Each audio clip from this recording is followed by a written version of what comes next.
মানবতার কল্যাণের জন্য আল্লাহ তাকে কবুল করে নেয়। এখন যে বাংলাদেশে ক্ষেত্র তৈরি হয়েছে সেই ক্ষেত্রটা হলো ইসলামের পক্ষের ক্ষেত্র। কারণ বাংলাদেশের মানুষ আওয়ামী লীগ, বিএনপি, জাতীয় পার্টি এরাই তো মূলত উল্লেখযোগ্য দেশ পরিচালনা করেছিল। এদের দেশ পরিচালনা আমাদের বাংলাদেশের মানুষ দেখেছে।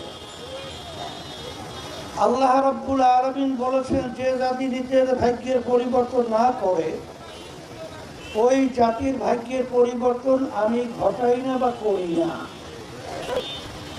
এখন যারা দেশ 53 বছর পরিচালনা করে আমাদেরকে যে উপহার দিয়েছে,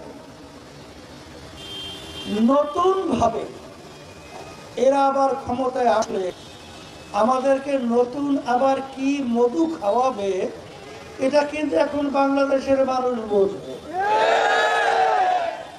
এর জন্যই পরিবর্তন দরকার, আছে না নাই?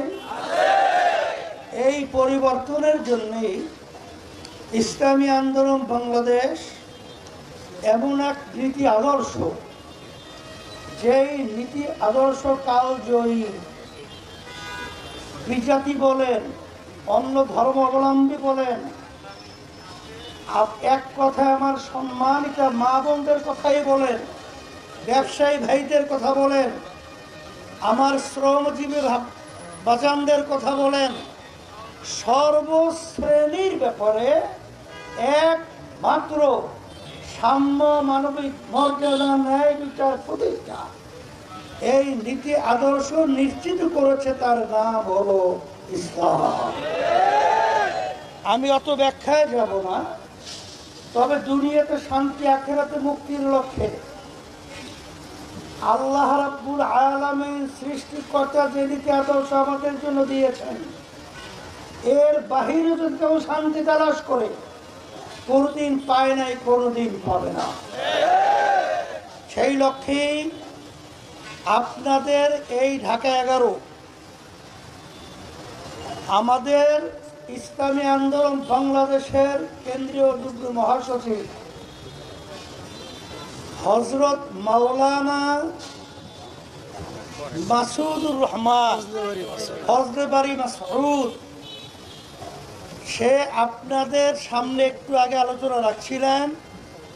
আমি তাকে হাত পাখা প্রতীক, যেটা শান্তির প্রতীক, আল্লাহ আমাদেরকে দান করেছেন। কারণ অন্য অন্য মার্কার মাধ্যমে দেশে অশান্তির আগুন ধাউ ধাউ করে দাঁড়িয়েছে। এই অশান্তির আগুন নিভাবার জন্য হাত পাকা প্রতীকের বাতাসের মাধ্যমে এই দেশকে ঠান্ডা করতে হবে।